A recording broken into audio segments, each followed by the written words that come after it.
From Katie Hopkins showing us how to defeat cancel culture and still bring people together, to illegal migrants now being moved into luxury hotels in Canary Wharf and being given free iPhones and Samsung phones like exposed by hotel staff in another hotel. We have a lot to talk about today.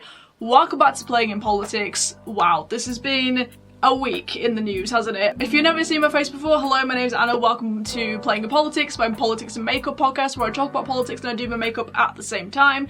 It's like Bailey Sarian, but without the murder, and I know that people get a little bit confused about the makeup side of things. Again, it's something to do with my hands, it's something creative, it's just something nice to watch in terms of the visuals rather than just seeing like the same old things that you see on other channels. You know, we keep it unique over here.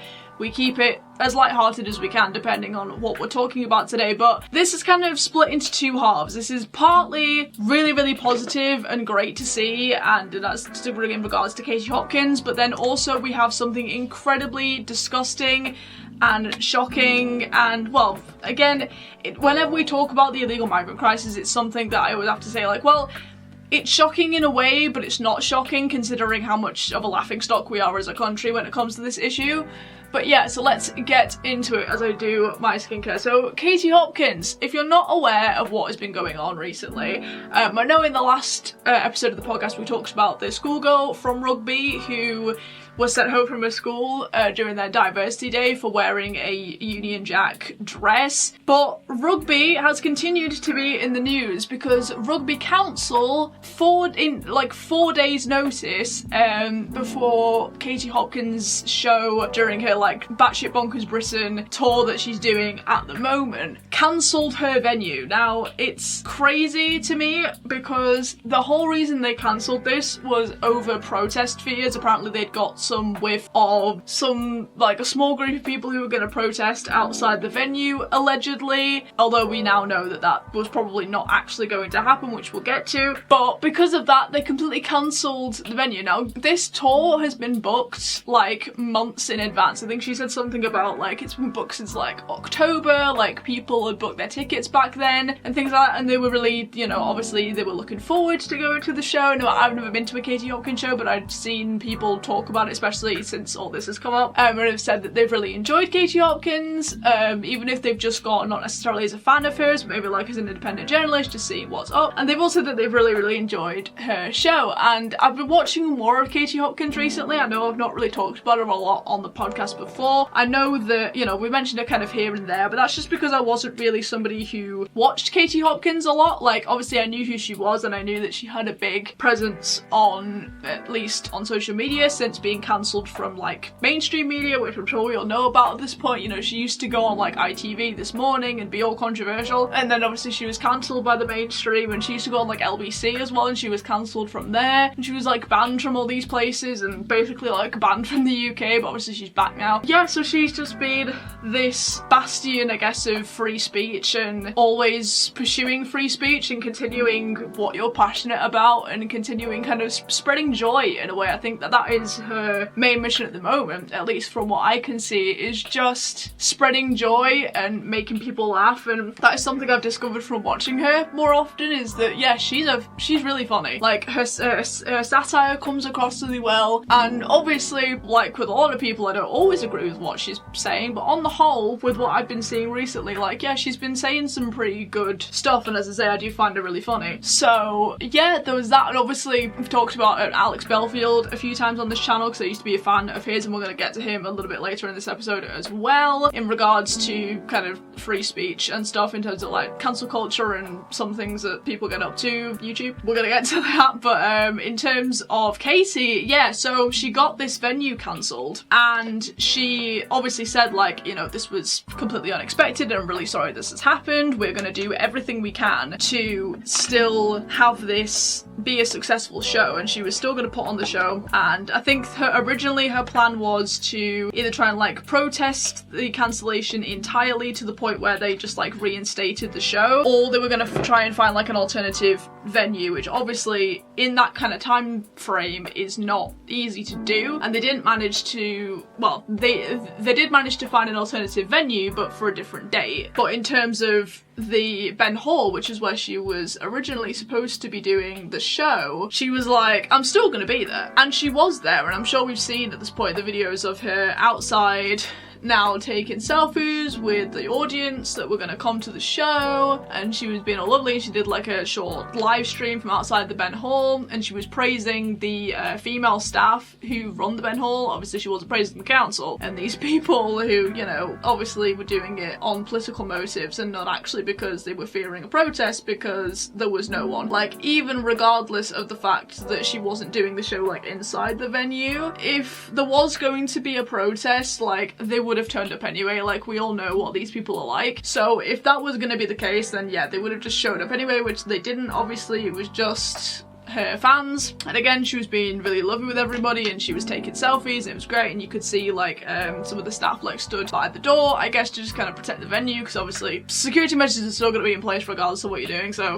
fair enough. But yeah, it was just great to see. And again, I've been watching her more recently, like a lot more recently, and that is something that I do really admire about her, whether or not I necessarily agree with everything she's saying, which again, on the whole, I have been recently. But it's interesting when she's been saying, especially with this whole situation, is like, I never asked to be liked, I never asked to be agreed with, I just asked that, you know, if you'd be like, hear me out, hope that I make you laugh, hope that I bring you some joy and some hope and whatever. And that's the whole point of her tour as well, is what she's been saying, is that, yeah, the whole point of this tour is just to kind of bring people together and make people laugh and give people a little bit of hope in sort of the barren wasteland of the UK at the moment, in terms of trying to find the positivity of all the mess that's going on. And I think she's been doing that really well. And again, going back to kind of Alex Belfield, because they did a few shows together, obviously pre him going to prison, and that was a similar thing. And as much as, and, you know, we'll get to Alex Belfield in a minute with a few of my thoughts on stuff he's been saying recently, but and I've talked about him on my channel, especially recently. We've done quite a few videos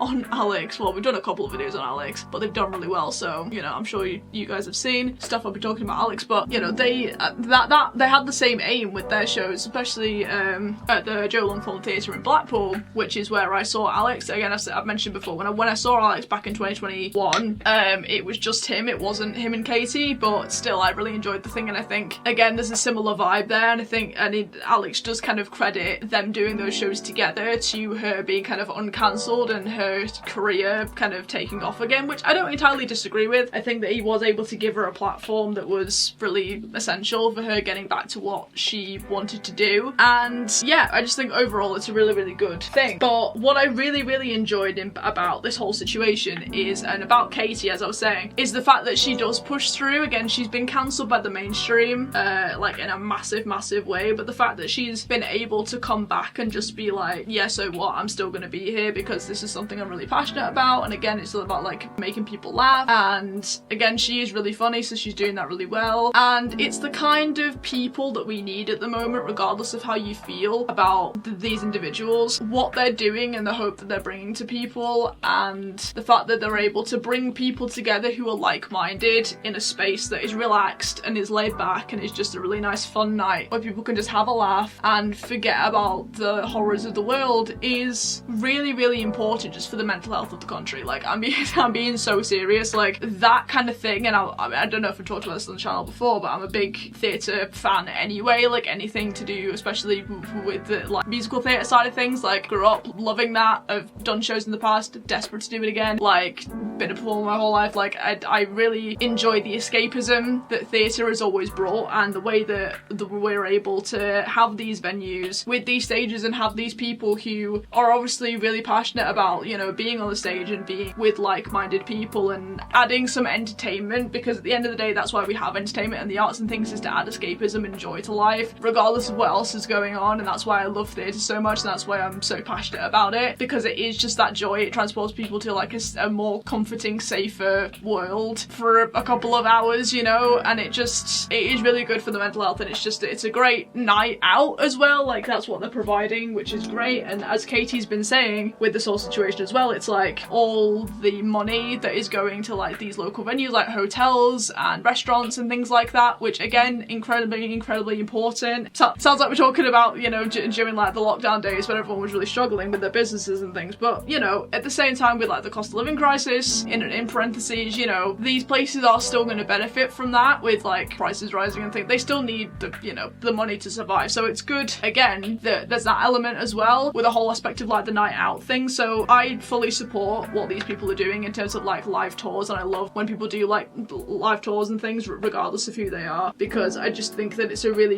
important thing that people should be supporting and should be enjoying. And I know that not everyone's listed like a theatre person, but just go to shows, go to everything. Trust me, you're gonna feel better, okay? It's there to make people feel better and to give people a good time. So yeah, that's where the little like theatre ran out of the way. But yeah, good on Katie Hopkins for this entire situation, and I just hope that none of her other venues get cancelled in the same way, because that would be tragic. But you can't necessarily, you know, never say never. Unfortunately, like if it happens to one, then it's gonna happen to another one. I think that's an inevitability, but I think maybe now she's got maybe the preparedness and like she can handle it maybe a little bit better. Obviously, if it's cancelled in such short notice like it was with the Ben Hall, you know, like literally 4 days before the show, which is insane. Like that's, I mean, that's entirely on the council. Like that is ridiculous. That is incredibly bad behaviour, and I don't condone that whatsoever. That is ridiculous. But the fact that she was able again just to kind of bring people together and still go to the Ben Hall as well, like that commitment to her audience and her fans is so great. But yeah,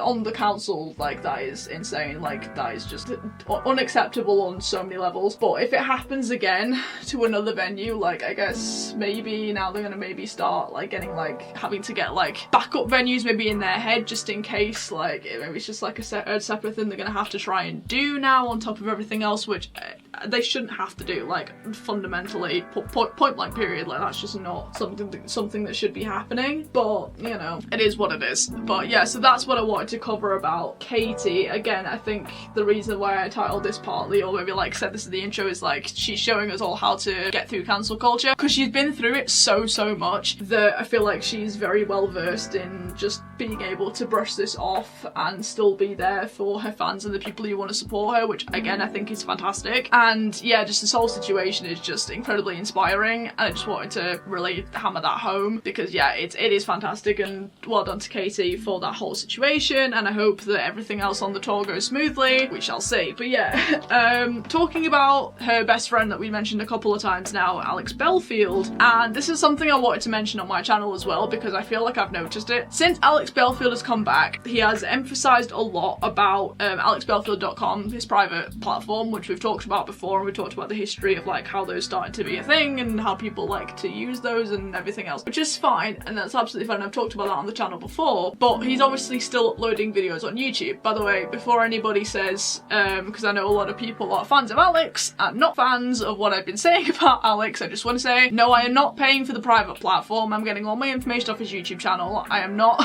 I'm not a mental troll. So before anyone says anything in the comments, I just wanted to put that out there, because I know there are some people who are going to say that, no, I'm not giving him my money, none of this, you know, I watch his YouTube because I still find him funny, and it's just interesting to see how he's handling life post-prison, alright? I was a fan of his. Calm down, listen. So anyway, as he's been saying on his YouTube channel, because he claims, and I mean I say he's claimed, like I have actually then looked a little bit into his views and stuff, and he is right what he's saying. His views have absolutely tanked, and his subscribers are going down, which doesn't really make any sense, and overall it's just been a bit of a weird situation, and he's claiming to be shadow banned. Now, a few months ago we made a video about Ofcom and how Ofcom are being allowed to monitor certain big YouTube channels on YouTube. Not all of them. And I was worried for a second that it was going to be every single political channel, but it's not. It's people like my friend Maya Tusi, who I've talked about before, and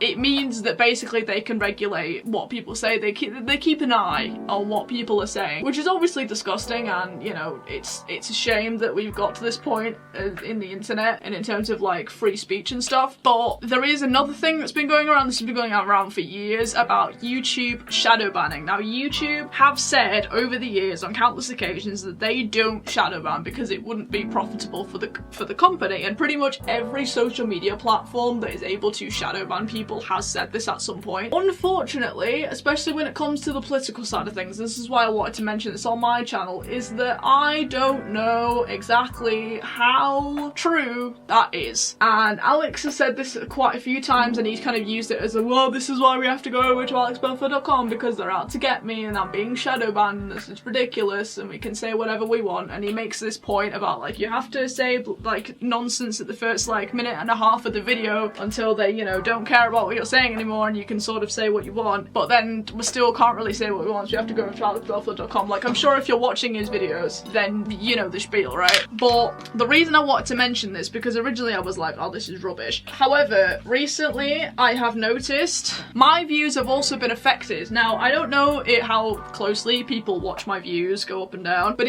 I mean, obviously, because it's my channel, I have to be slightly more, that had blue on it, and I've now got blue on my lid, great. That's fine. I don't know how closely, as I say, you guys monitor my channel, but obviously being the channel owner, being the creator on here, I do have to pay a little bit more attention, and I have noticed a change in my views. Now, for the past kind of couple of months, my channel's been doing really well. We are so close to 1,000 subscribers, and I cannot tell you guys how proud I am of myself. As someone who's been making videos for like almost 13 years now, and to finally be reaching 1,000 subscribers with a channel that honestly started out as like a little sort of side hobby is insane to me, but I'm so grateful, and I want to thank every single one of you who's hit subscribe because of one of my videos. Like, it means the absolute world. Like, 12-year-old me who just started making YouTube videos, can't believe it. But anyway, my views consistently for the past kind of couple of months have hit maybe 4,000 and to like 2,000 views kind of per video, per podcast episode. And the past few, even though I've been talking about topics that are really relevant, at least at the time that I've uploaded them, I'm struggling to hit 100 views, which is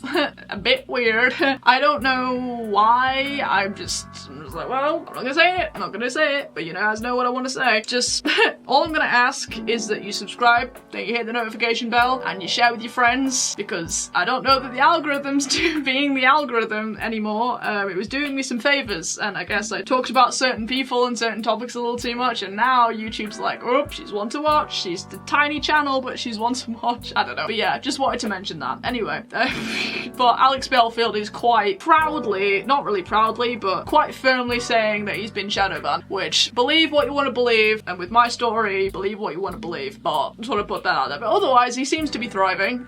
He keeps promoting his books left, right, and centre, which, okay, pop off king, I don't know. Like, apparently they're selling really well, which, again, good for him. I'm not one to judge, you know, is what it is. At the end of the day, I'm not buying it, but if other people want to buy it, fair enough. It's on Amazon, I guess, Kindle, whatever the hell. Why am I promoting his book? Right, move on. Anyway.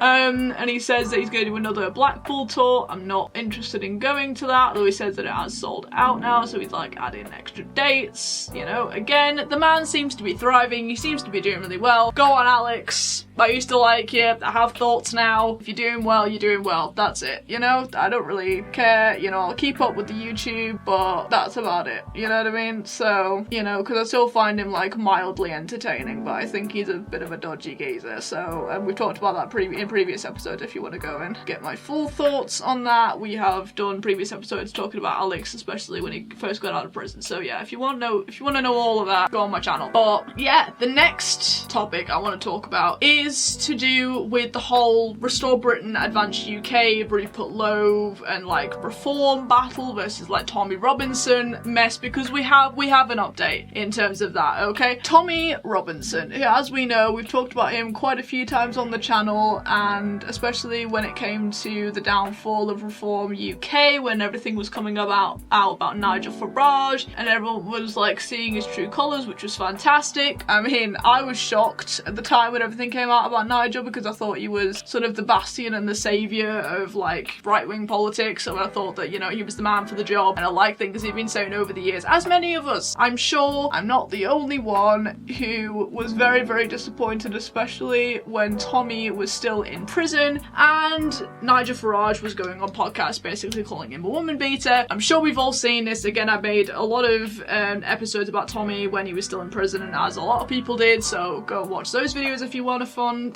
not really a fun time, because obviously it wasn't a fun time, but you know what I mean, and that whole scenario. But obviously with Ben Habib and Rupert Lowe, and that whole saga was very interesting to see go down, because we were like, what are they gonna do? Are they gonna make their own parties? I think a lot of us were hoping that they were going to, you know, join forces and be what we wanted, but of course what actually happened was Ben Habib took over Integrity UK and, well, the Integrity Party, wasn't it, before he made it Advance UK, and then Restore Britain is obviously Rupert Lowe's little think tank baby, and that was that. They weren't joining forces, this was not a joint party, this went off and did their separate things, and I shared my thoughts about that in a couple of episodes ago. What was the main conversation, obviously, was where's Tommy Robinson gonna go? Now, Tommy has never really been a party politics person. You know, if you followed pretty much anyone on the internet, in this side of the internet,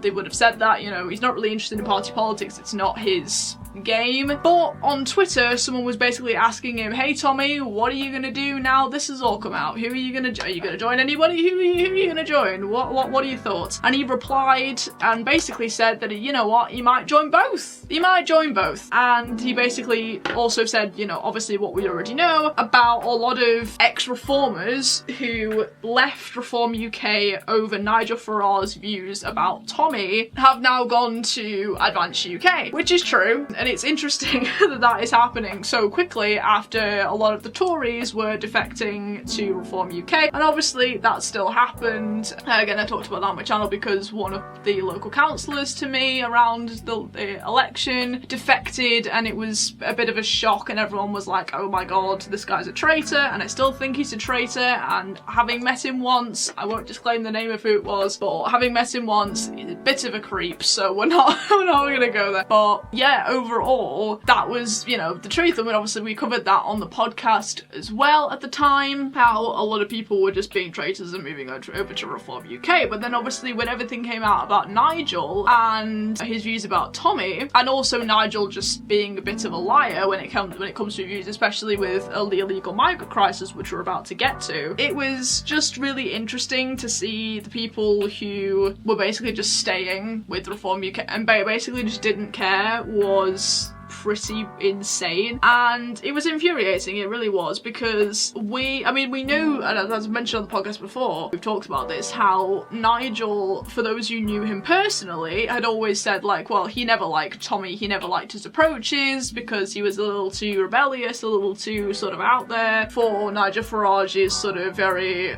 democratic kind of attitude, I guess, towards this kind of thing. And I guess that his sort of like street protests weren't, you know, up to Nigel Farage's speed, which, fair enough, not everything. I mean, this is something that deterred me from really liking Tommy Robinson in the beginning, because he was always known for kind of causing a bit of a stir, which, fair enough, and obviously he's learned now as he's got older that that's not really the way to do things, and, you know, we respect him for that. People can change, people can evolve, and Tommy Robinson has definitely done that. By the way, and I've accidentally just done this, and I wanted to mention this, for any eyeliner users out there, any girls who use eyeliner, the L'Oreal Infallible, like the retractable liner I've just been using, if you pull the little smudgy guy off fully, there's a little sharpener in the, can you see this? There's like a little sharpener in the bottom of it, right, which you use to obviously do the end of this to get it all like round and pointy again. I had no idea about this until I accidentally did it, and then somebody mentioned it on a makeup video I was watching, and I was like, that's what that is? Holy shit. And I've got a green one of this as well, which I was like, is it on the same thing? Oh my god, it is! Ah, this is revolutionary. Anyway, just a little thought there. But then obviously it went further than that, with Nigel Farage basically being like, trying to say that he was a woman beater and would have no place in Reform UK, which made us all go, oh. And I've talked about this before with like the hypocrisy of the fact that we wouldn't know the extent of the illegal migrant crisis if it wasn't for Nigel Farage. And we'll get to this in a minute, because obviously we're going to move on to talking about what's happened in Epping and now this new hotel. But yeah, again, just the hypocrisy of it all, and it was shocking at the time for me to hear all that. Now with the dust has kind of settled, and I've just gone, okay, so Nigel basically lied, and it has been lying the entire time, his entire career, about all the things that he's claimed to stand for, and it's been pretty clear if you look back, you know, with all the times he's flip-flopped and kind of jumped from one movement to the next. And you just kind of saw an opportunity, again, like kind of a year on from the general election, we are in more of a mess. And that's not just because of Labour, it's just because we just have no we have no one. It's like a year ago I was talking on the podcast about like, oh, wouldn't it be funny if Nigel Farage like won and like got PM? Wouldn't it be funny? Like we were all talking about like Nigel Farage for Prime Minister. Do you remember that? Do you remember that time when we were all very hopeful about that being a possibility, and we thought, yeah, he's a solid guy. How the tables turn. But yeah, again with Tommy, the whole thing just kind of came down in flames. And we were like, what on earth is happening? You know, like it's alright to not necessarily like somebody because of their methods with their protests, fair enough, but when you're literally going on mainstream media and basically trying to call him a wife beater even though he's not, it's no, absolutely not. And again, we talked about that at the time, but yeah, in terms of Tommy basically publicly supporting Advance UK and also Rupert Lowe's think tank, Restore Britain, I just think it's really interesting because, again, he wasn't really a party politics type person. He was very much like a free agent doing his own thing, which again, because he's been kind of the only person talking about this whole crisis in the way that he has for so long, I guess it makes sense that he doesn't really want to join any kind of big group, especially because of a lot of the groups that he tried to start in the past he had to shut down because of extremism. So yeah, it makes sense that he's kind of wanted to be a bit of a lone wolf, I guess. But yeah, it was just really interesting to see that development come out. And now talking about illegal migrants, we have to talk about this, don't we? Epping. Let's talk about Epping. Let's talk about what happened at that hotel. Young girl gets raped, which again is something that we hear way too fucking much on, like, just on in general recently, and we know because of people like Tommy Robinson this has been happening under our noses. Well, not necessarily under our noses, those who were in the know, but in terms of those who necessarily haven't necessarily been in kind of the underground part of like politics and kind of news and things that have been going on in this country, have been brainwashed to the nth degree by the mainstream media, and still are. A lot of people still are. However, the more that this kind of stuff happens, unfortunately, but more of like the response that happens, the more people can wake up to what's happening, and the more people can go, oh my god, these people aren't far right, they're actually telling the truth. So yeah, let's talk about Epping, because oh my goodness, what a situation. And there are so many levels to this. Obviously, when all this news comes out, we get a lot of people peacefully protesting, and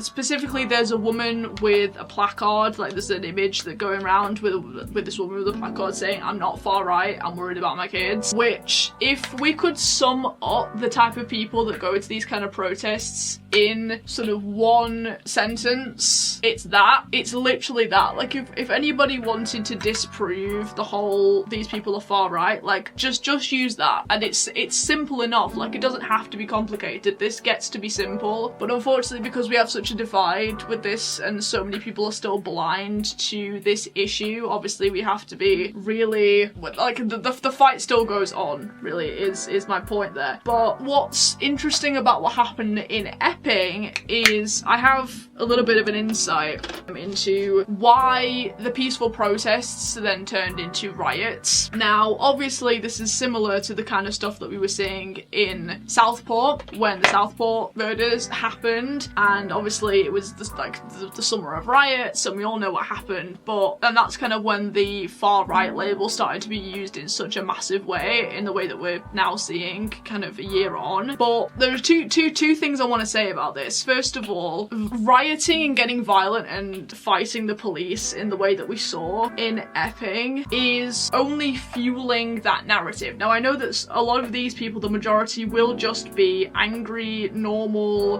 British citizens who are obviously disgusted at what happened in that hotel and the whole situation with illegal migrants and all these things. Like, it's not unnatural to be angry about this. In fact, it's completely normal to be angry about this. What's not normal is to start getting violent because it doesn't help. Point blank, period. If you are going to these and you're getting violent with the police, then I'm sorry, but you're part of the problem. You're part of the problem. Because again, it doesn't show that we are trying to stand and make a change and trying to promote a message of peace and harmony throughout this country. That's just sending a message of British people are thugs. Full stop. Like, I'm sorry, that's all that comes across when people start getting really violent. And, you know, the police, regardless of how you feel about the police, and sometimes the police just obviously don't treat people very well and are biased, and we know the corruption things that goes on, the brainwashing within the police force, and we know all this. We could make a whole episode about that. But again, it fuels this far-right narrative by going to fight the police and just being violent, because as soon as they get a whiff of violence, they're gonna call back up. And that's what happened in Epping. It wasn't just the Essex police, it was then the Metropolitan Police, because they called for backup because people were getting crazy. And obviously when people see riot police, especially if they're already in that mindset, then of course they're just gonna be like, well, you know, they're gonna try and fight the fact that they think that they're far right by fueling the far right narrative by being idiots. Like, it makes sense in a way. And again, whatever you think about the police,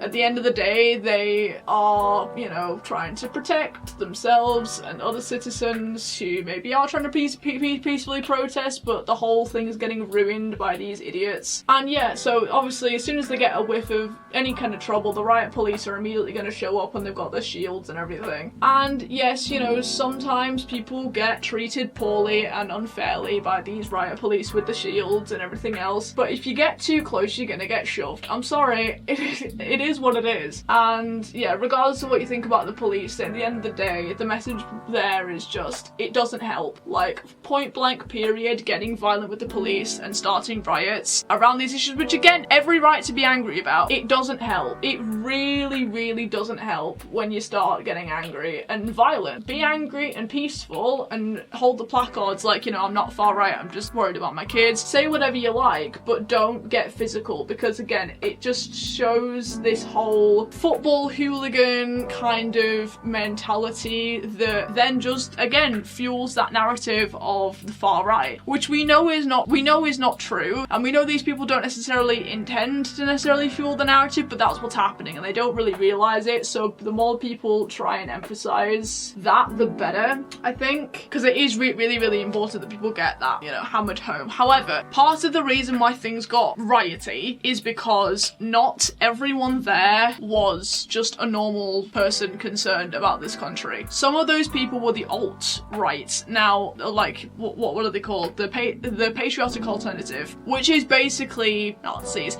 like, and kind of the white supremacy gang, and like all the extremists, and like the actual far right. Obviously, Nazism isn't necessarily right-wing, but regardless, that whole thing, that is why things got so, and this is what happened in Southport. In Southport as well, they were infiltrated by these weirdos, and unfortunately, again, if you join in with them, thinking that they're normal patriots, this is also what fuels the narrative, because what's the narrative gonna be? Is like, if people find out that they were there, it's, oh, all of these people were part of this kind of alt-right group, you know. So you really have to be careful. Again, absolutely within your rights to get angry about this subject, but remain peaceful at all costs. In all scenarios, remain peaceful. That's the only way we're going to fight this. It is the only way we're going to truly get this message across, and also fight the far right narrative. But at the moment, again, we've got these football hooligan weirdos along with, you know, the actually dangerous crowd of kind of the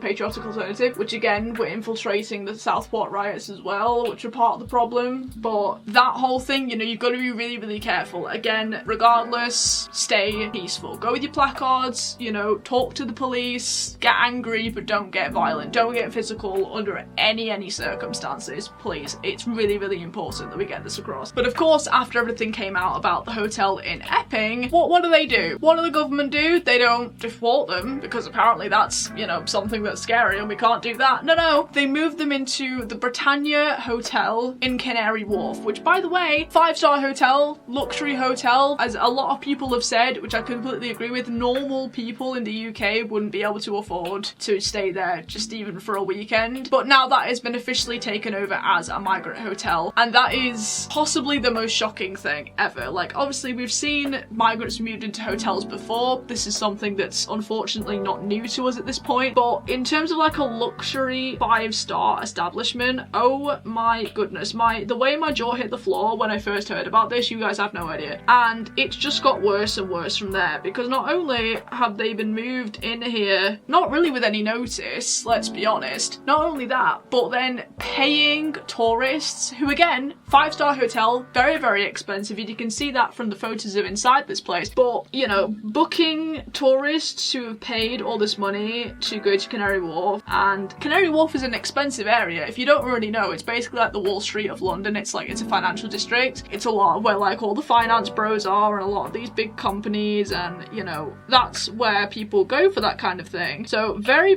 posh area, very well-to-do area, very expensive area, with this very expensive hotel is now being completely taken over, and these paying people are being turned away. They're being turned away from a place they've paid hundreds of pounds to stay in, and especially if they've travelled down to London from somewhere that, you know, is quite far away from London, they're paying like hundreds of pounds to then get there, to be told that their rooms are no longer available and they've been given to migrants. Now, this was all a rumour at first, until Lee Anderson, who we've talked about a few times on this channel, because I've had like, my views on him have swayed quite a lot over the kind of past couple of years that I've had this channel. Obviously, former Conservative MP, met him at 2023's Conservative Party conference, lovely guy, seemed very encouraging to young people, obviously then got suspended from the Conservative Party, left, because around that time he was becoming best friends with Richard Tice and Nigel Farage, and now he's been he's now currently the Reform UK Chief Whip. He was a Reform UK MP, and then obviously as of the last election he's now the Chief Whip, even though he's the only whip,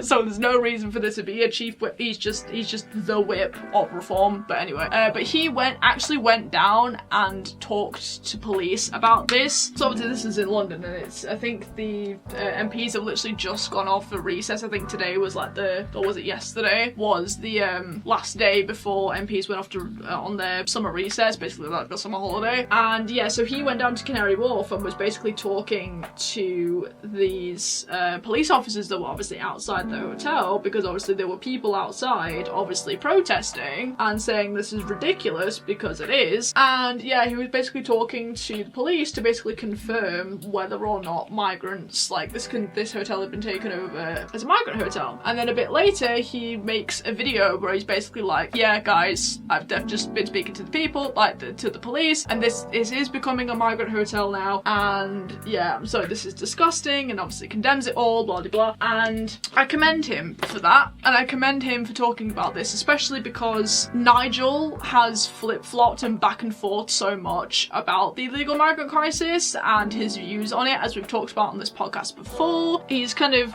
he's starting to contradict himself loads, and as we've talked about even previously on this episode, you know, I mentioned that yeah, we wouldn't know the extent of the amount of people coming into this country if it wasn't for Nigel, and we wouldn't know the extent of what's actually happening when these people do if it wasn't for Tommy Robinson. So those two people, even though they are at odds and they don't like each other, are kind of the reason why we know about this. And it's just that whole situation, that whole like them being complete enemies now pretty much, is still baffling to me, because Nigel's weird whereas Tommy's still solid. It's just, again, we've talked about that before, we've talked about that on this episode, you know, it's just, the hypocrisy of it is staggering. But this isn't the first time, but now we have another whistleblower. There's the Brook and Norwich Hotel, which was previously a Best Western hotel, which is now a migrant hotel. One of the staff members has actually spoken out now to an independent journalist and giving us a little bit of an insight as to what life is actually like for these migrants and the kind of treatment they get, and then also the treatment of the staff inside of the hotel, because this is a staff member, this is a young guy, and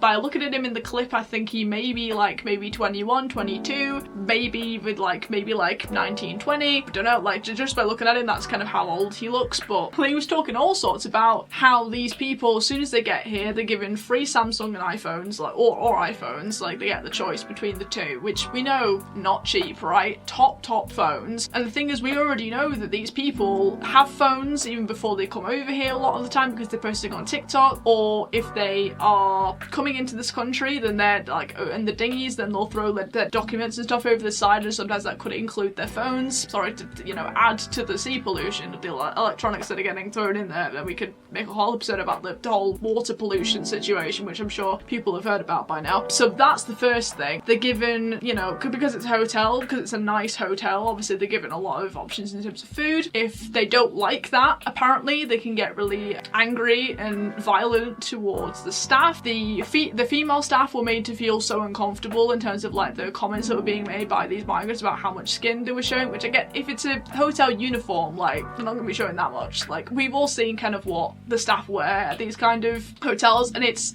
professional, it's nice, and compliments the people very well, in my opinion. I love hotel uniforms, they always look really smart. But because of these migrants obviously being of a certain religion and believing certain things, especially about women, which, you know, we've talked about before, and I'm sure we all know what I'm on about there, with how they treat us like less than, and it's just disgusting. Because of that, because they were made to feel so uncomfortable, and this includes the male staff as well, the uniform had to be changed where basically no skin at all was showing, which is crazy. It's literally crazy. Like they are, it's like their own little bubble world of just being controlled by these migrants. That's literally it. They are now being controlled by these migrants because of their beliefs, which is insane. We are a laughing stock of this country when it comes to bowing down to these people. It is absolutely insane. And also, when the staff were cleaning one of the rooms one night, apparently there was a knife found in one of the rooms that belonged to the hotel kitchen, which is insane. Like, and also there's been police raids where they found drugs as well. So much so that, like, so much like cocaine a lot of the time that they can only presume that, like, enough to where it's evident that they could be dealing. So it's literally one after the other.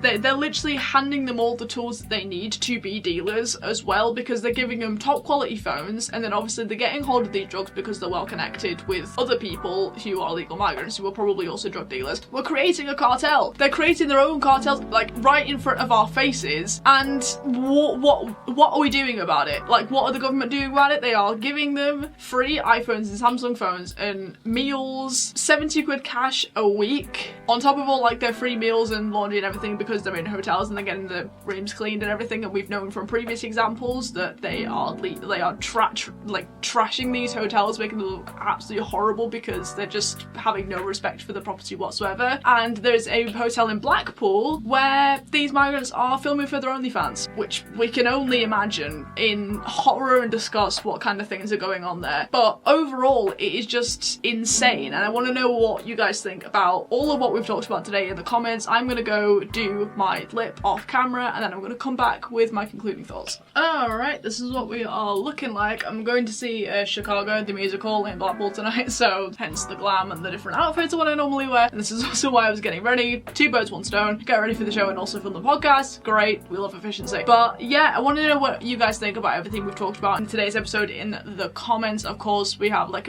varying levels of seriousness and severity that's been going on. Obviously, we have the positive side of things with Katie Hopkins and the way she dealt with her rugby venue being cancelled. Again, incredibly inspirational. Love what she's doing. We need more people like her, really, and like her attitude to kind of really, no matter what, to still be able to come together and fight for what we believe in and have some fun and, you know, just let off some steam and let our hair down a little bit and just enjoy the joyous side of life despite what's happening in the world right now. And obviously then moving on to what happened in Epping, and it's now what's happening in London. Apparently the most recent update we have is that there's now a really big police presence outside that Britannia hotel in Canary Wharf. So it's only a matter of time before we see more things happening like we talked about with like the drugs and the knife stealing stealing that happened in the Brook and Norwich, according to that staff member, and just overall just an absolute mess of a situation. Again, we are the laughingstock of the world when it comes to this issue. It is insane. Like, how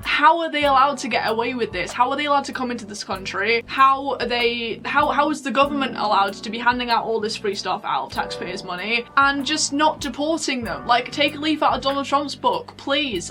We beg. Like, we need ICE. We need ICE in this country. But yeah, it's just, again, a massive situation, and props to Lee Anderson for their going and officially confirming with the police that this is what's happening, despite what Reform UK maybe thinks about this whole issue. Again, maybe he'll be the next to be thrown out of the party. We don't know. I've kind of talked about that before on the podcast. That was my little theory, especially when everything was happening with Rupert Lowe. But yeah, again, leave all your thoughts in the comments. I would really love to know what your thoughts are about all of this, and I will see you guys in the next episode next week, or in a short, like a breaking news short that I've been doing. Sometimes if there's something I just want to talk about quickly, then sometimes I upload a short, so make sure you subscribe and turn off the notification bell so you don't miss out, and make sure you are subscribed, because that's also happening to Alex Belfield, where people are getting unsubscribed. I don't want that to happen to me, so be aware. And I will see you guys next week for another podcast episode. We'll see what happens in the next week and what I end up talking about. More craziness, I'm sure. Hope you're all doing okay. I will see you guys in the next one.